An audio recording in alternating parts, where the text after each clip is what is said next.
अस्सलाम वालेकुम वरहमतुल्लाह। ये हमारी गाड़ी खड़ी है। हम लोगों ने शेखवान मंडी से परचेजिंग की थी। 5 बछड़े लिए थे। फिर वहाँ से हम गए रहीम यार ख़ान। वहाँ पे हमारी 5 बच्चियाँ खड़ी हुई थी जो कि हमने ज़ाहिर पीर मंडी से ली थी। ज़ाहिर पीर लगती है जुमेरात को। और कुछ माल वहाँ से भी लोड किया। रहीम यार ख़ान में हमारे दोस्त के बाड़े पर उनका अपना माल कुछ रखा हुआ था, वहाँ से कुछ माल लोड किया।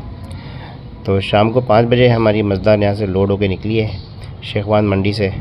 और फिर वहाँ से रात दरमियान का टाइम तो मुझे नहीं पता, लेकिन इस वक्त जो खड़ी हुई है ना, सादकाबाद में खड़ी हुई है और रात के 12 बज रहे हैं। मतलब हम 5 बजे से लेके 12 बजे तक 7 घंटे में सिर्फ सादकाबाद पहुँचे, क्योंकि हमें रास्ते से माल उठाना था और यहाँ पे फिर हम रुके खाना खाने के लिए। तो इस तरह की बहुत सारी सिचुएशंस बन जाती हैं रास्ते में। आपको जगह जगह से माल उठाना पड़ता है, या फिर जो है कभी गाड़ी ख़राब हो गई, कभी आप।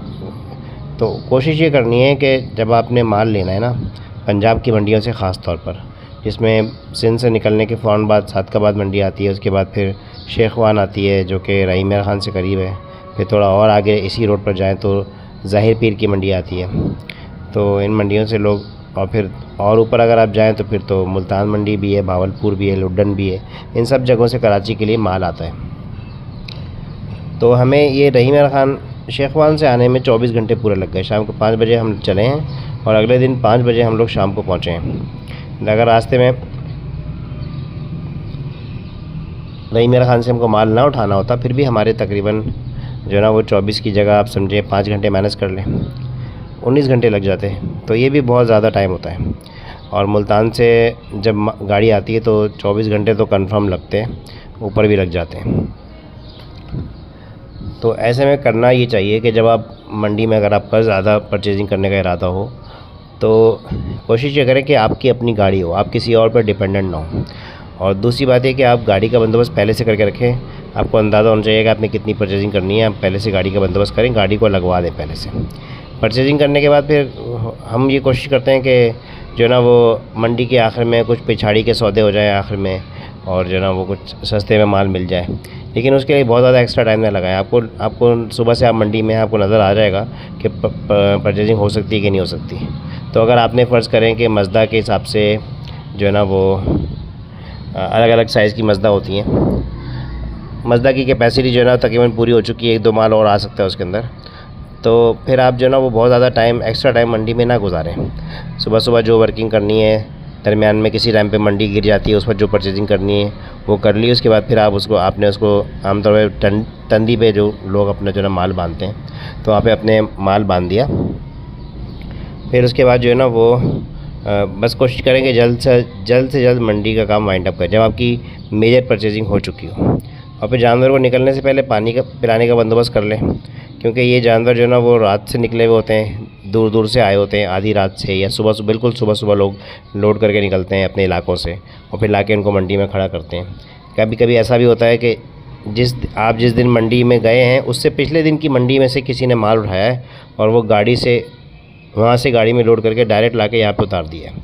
तो उसको, जानवर को बहुत कम रेस्ट करने का मौका मिला है। फिर मंडी में जब जानवर को बेचना होता है तो लोग उनको बैठने नहीं देते हैं, उनको खड़ा करके रखते हैं। बल्कि आपने देखा होगा गाड़ियों से उनके मुंह को ऊंचा बांध के रखते हैं ताकि वो बिल्कुल सीधे खड़े रहें। और ऊंचा मुंह बांधने से ये भी होता है कि वो बिल्कुल थोड़ा बड़े नज़र आते हैं। तो जानवर बहुत ज़्यादा थका हुआ होता है। आपने जो है ना वो उसको निकलने से पहले जो है ना वो पानी वानी पिला देना है। तो इसके बाद जो है ना वो टाइम वेस्ट नहीं करना है और फ़ौरन वहाँ से निकलने की कोशिश करनी है। बिल्कुल शुरू में जो गाड़ियाँ निकल रही होती हैं उस वक्त रश बहुत होता है मंडी से निकलने का। तो लेकिन बहरहाल रश ख़त्म होने के फ़ौरन बाद भी अगर आपकी गाड़ी निकल जाए फिर भी बहुत अच्छी बात है। लेकिन बहुत ज़्यादा एक्स्ट्रा टाइम, जैसे हमको 5 बज गया था, इतना नहीं होना चाहिए। आप जो है ना मैक्सिमम 2 बजे तक वहाँ से अपनी गाड़ी निकाल दें। उसके बाद फिर ये होता है कि कभी आपने रास्ते में गाड़ी रोकी नमाज़ के लिए, कभी रोकी पेशाब के लिए, कभी आपने गाड़ी रोकी चाय के लिए, कभी आपने गाड़ी रोकी खाने के लिए, ठीक है। कभी ड्राइवर को जो है ना वो स्पेयर व्हील को जो है ना पंक्चर लगवाना है। तो कोशिश ये करें ड्राइवर के साथ बात करके पहले से प्लान करने के भाई ऐसी जगह गाड़ी रोको जहाँ पे सारे काम हम कर सकें, खाना भी खा लें, नमाज़ भी पढ़ लें, ठीक है, वॉशरूम से फारिग हो जाएँ। आपको जो स्पेयर व्हील बनवाना है वो भी आप बनवा लो। जैसे हमने सादकाबाद में जब गाड़ी रोकी थी, यहाँ पे हमारे ड्राइवर ने अपना स्पेयर व्हील बनवाया था, उसका पंक्चर लगवाया था। और यहाँ पे एक जायका होटल है, वहाँ से हमने खाना खाया। ये बहुत अच्छा होटल है, अगर आप वहाँ से आ रहे हैं सादकाबाद में, आप यहाँ पे खाना खाएं तो बहुत अच्छा खाना है यहाँ का। तो इस तरह से अगर आप प्लान करेंगे ना तो इंशाल्लाह आपका जानवर जो है ना वो ख़राब नहीं होगा। और अभी मैं इंशाल्लाह आगे मैं वो वीडियो अटैच करूँगा कि एक जानवर जो है ना वो इतना थक गया था, जो हमने शेखवाद मंडी से जानवर लोड किए थे उनमें से एक इतना थक गया था कि जब वो नीचे उतरा है गाड़ी से तो वो घुटनों के बल जो है ना वो हो गया एकदम से, पाँव मतलब अपने पाँव पे अपना वज़न बर्दाश्त नहीं कर पाया। और उसके बाद फिर बहरहाल फिर वो उठ के चला गया अंदर। तो कोशिश ये करें कि अच्छा एक और बात ये कि आपने गाड़ी करते वक्त ये मेक श्योर करना है कि गाड़ी में 2 ड्राइवर होने चाहिए, वरना होता है कि इनकी नींदें पूरी हुई नहीं हुई होती ना, फिर ये बहुत आहिस्ता आहिस्ता गाड़ी चलाते हैं। तो अगर 2 ड्राइवर होंगे तो बारी बारी जो है दोनों गाड़ी चला लेंगे। जो बड़ा ट्रॉला होता है उसके अंदर तो लाजमी होता है 2 ड्राइवर होते हैं, लेकिन आमतौर पर मज़दा वगैरह में 2 ड्राइवर नहीं होते। तो अगर आप बात करें और आपको जो है ना वो 2-3 लोगों से बात करने के बाद जो ना वो नज़र आए कि यार एक गाड़ी ऐसी है जिसमें 2 ड्राइवर हैं, तो उसको प्रेफर करें, भले से थोड़े पैसे आपको ऊपर देने पड़ रहे हों।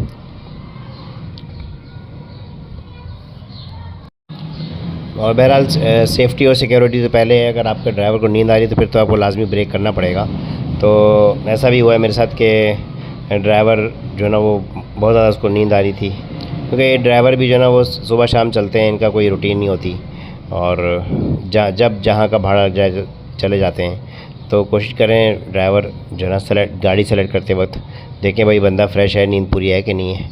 और हल्के फुल्के जो है ना इनडायरेक्टली सवाल करके आपको अंदाज़ा हो जाएगा इंशाल्लाह। और बहरहाल फिर अगर आप रास्ते में ड्राइवर को अगर नींद वगैरह आ रही है तो फिर उसको जो है ना वो कहीं 1-1.5 घंटा उसको थोड़ी सी नींद करनी पड़ेगी, ताकि फिर वो जो है ना गाड़ी चला सके। बाकी ये भी कोशिश करें कि जो है ना वो जिस जगह से आप जानवर ले रहे हैं वहीं से ही पूरी गाड़ी हो जाए और आपको मल्टीपल स्टॉप्स ना करने पड़े, क्योंकि उसके अंदर भी काफ़ी टाइम एक्स्ट्रा लगता है। और एक और बात यह कि जब आप कराची जैसे फ़र्ज़ करें गाड़ी लेकर आ रहे हैं तो कभी कभी ऐसा होता है कि आप शेयरिंग में करते हैं, क्योंकि पूरी गाड़ी का लोड आपके पास नहीं होता। तो उसमें फिर 2 अलग अलग जगह पे जो है माल उतरता है। कराची आने के बाद तो चलें इतना ज़्यादा मैटर नहीं करता है, इतने ज़्यादा फासले नहीं हैं, लेकिन फिर भी जो है ना इसको अवॉइड करें तो ज़्यादा बेहतर है। और कोशिश करें हाँ इसको अवॉइड करने का तरीका ये है कि ऐसा ना हो कि आपका फार्म जो है ना गडाब में है और आपने जो जिस गाड़ी में शेयरिंग के साथ जानवर रखवाएं वो जो है ना वो मलीर में है। तो कहाँ गडाब कहाँ मलीर, फिर वो मसला होता है।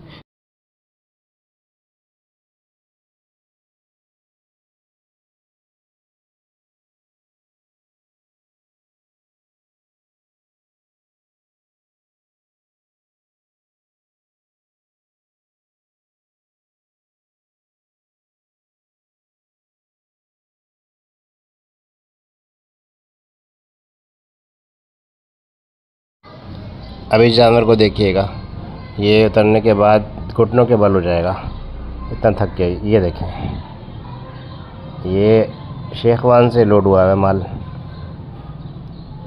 इतना थक गया ये। एक और बात ये कि जब आप कराची में एंटर हो रहे हैं तो अक्सर आपको गाड़ियाँ मिलती हैं मलीर वगैरह की, वहाँ माल बहुत आता है, मलीर की, भैंस कॉलोनी की, मेमन गोट की। और अगर आपका फ़र्ज़ करें कि फार्म गडाब में, तो वो कहते हैं कि भाई हम आपको रोड पर माल उतार देंगे, हम जो है ना वो आपके फार्म पे लेके नहीं जाएंगे। तो उसके अंदर अगर आपके पास मज़दा है तो आप चांस ले सकते हैं, लेकिन मज़दा से कम पे आप चांस ना लें। मेरा एक मरतबा जो है ना वो बड़े ट्रॉले से नीचे सुजुकी के अंदर उन्होंने बछड़ा उतारा था और वो जो है ना वो गिर गया था और उसकी टांग टूट गई थी।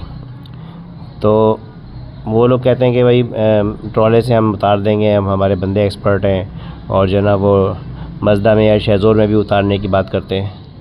तो आगे जगह बहुत कम होती है, जानवर थके हुए होते हैं, जानवर जो है ना वो डरे हुए होते हैं, वो इधर उधर उल्टी सीधी छलांग मारते हैं। तो उसके अंदर आपके जानवर की टांग टूटने का ख़तरा होता है, जानवर के ज़ख्मी होने का ख़तरा होता है, आपके अपने भी ज़ख्मी होने का ख़तरा होता है। तो ये चांस बिल्कुल ना लें। या तो ये आप थोड़ा सा किराया बचाने के लिए कर रहे हैं कि उसको अपनी गाड़ी में उतरवा रहे हैं रास्ते में, लेकिन अगर जहाँ की गाड़ी है वहीं पे अगर रास्ते में कोई धक्का नहीं है, क्योंकि हाईवे पर धक्का नहीं है, थोड़ा सा अंदर नागौरी सोसाइटी है और कहीं जाना पड़ता है धक्का ढूंढने के लिए। तो अगर आप को जो है ना वो ज़्यादा बेहतर मेरी नज़र में ये है कि जहाँ पे माल जा रहा है,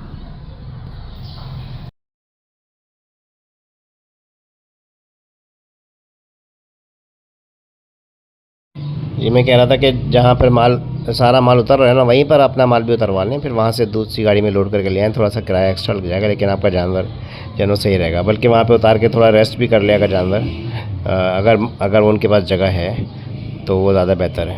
2-3 घंटे रेस्ट करके फिर दोबारा गाड़ी में लोड करके ले आए अपने पास। एक और चीज़ है कि गाड़ी लोड करते वक्त भी आपको जो ना जिस बंदे से लोड करवानी है वो एक्सपर्ट बंदा होना चाहिए। और ज़्यादा बेहतर तरीका गाड़ी लोड करने का ये होता है कि जानवर जो ना वो उसका मुंह आगे की तरफ हो, क्योंकि जब गाड़ी को ब्रेक लगता है ना तो वो अपनी टांगों पे अपने आप को रोकता है। अगर वो साइड वाइज खड़ा हुआ है ना, बहुत से लोग आसानी के लिए ना वो एक जानवर का मुंह लेफ़्ट पे बांधते हैं, एक का राइट पे बांधते हैं, एक का लेफ़्ट पे बांधते हैं, एक का राइट पे बांधते हैं, बहुत ज़्यादा एक्स्ट्रा लोडिंग करने के लिए। तो उसमें फिर जानवर जब भी ब्रेक लग रहा है, जानवर को जो ना वो साइड वाइज जानवर गिर रहा है, उसको अपने आप को रोकने में बहुत एफर्ट करनी पड़ती है। तो कोशिश करें कि फ्रंट फेसिंग जो ना वो जानवरों को सबको लगाएं। उसके लिए सबसे आगे तो जानवर जो ना वो गाड़ी के जो जंगला, उस गाड़ी का जो होता है केबिन होता है, उसके पीछे जो जंगला बॉडी से मतलब उसके आप उसको बांध देते हैं। लेकिन उसके बाद फिर पीछे आपको जाल बनाना पड़ता है। रास्ते में बीच में एक रस्सी बांधनी होती है, जानवर का मुंह उससे बांधते हैं, थोड़ा मुंह ऊंचा करके बांधते हैं। फिर उसके बाद उसके पीछे एक और जाल होता है। फिर अगर मज़दा बड़ी है, 22 फीट की मज़दा है, तो 3 लाइनें आपकी आ सकती हैं। अगर आपकी जो ना वो 16-18 फीट की मज़दा है तो आपकी 2 लाइनें आएंगी मेरे ख्याल में। और सबसे आखिर में 1-2 लाइन एक्स्ट्रा आप डाल सकते हैं, साइड वाइज भी कर सकते हैं, लेकिन साइड वाइज रेकमेंडेड नहीं है। कोशिश करें कि ओवरलोडिंग न करें, जानवर सुकून से आए, रास्ते में बहुत ज़्यादा थकान उसको ना हो। और वही इस तरीके से खड़ा करें जिस तरीके से मैंने बताया है। बाकी है कि जानवर हमेशा खड़ा होकर आता है, कभी भी बैठता नहीं है, क्योंकि बैठे हुए जानवर के ऊपर दूसरा जानवर चढ़ जाए अगर तो उसको जो ना वो इंजरी होने की, डैमेज होने का ख़तरा होता है। ऐसा भी हो सकता है कि कुर्बानी के काबिल ना रहे जानवर।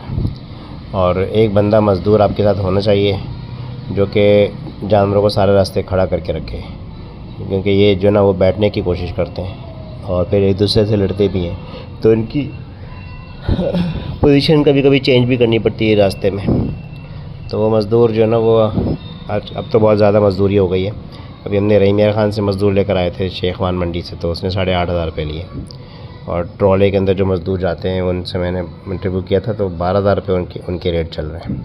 क्योंकि ये कराची तक आते हैं, आपके पास माल छोड़ने के बाद माल को बांधना, रास्ते में पूरा उसको सेट रखना माल को, फिर माल को उतार के आपको देना, ये सब इनकी ज़िम्मेदारी होती है। उसमें अगर सीधा साधा माल है तो फिर तो शायद मज़दूर की ज़रूरत ना भी पड़े, जैसे मैं कभी ख़ुद भी ले आता हूँ। लेकिन अगर जो है ना वो माल में कुछ ऐसा माल हो कि जो कि मतलब ये कि ख़राब हुआ हुआ है, बिफरा हुआ है, तो उसको फिर आप संभालने के लिए जो मज़दूर होते हैं वही सही होते हैं।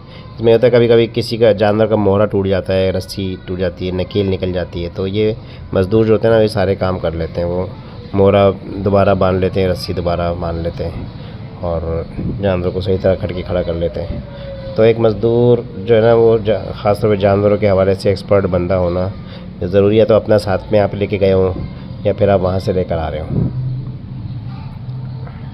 मेन टॉपिक मेरा इस वाली वीडियो में जानवर की थकन का था। मैं आपने देखा होगा रास्ता अभी जो ना कि कोई जानवर जो ना वो बिल्कुल जो ना वो नीचे उतरा तो घुटनों के बल जो ना वो हो गया, फिर वो खड़ा हो गया। बहरहाल माशाल्लाह से मज़बूत जानवर है, बड़े साइज़ का।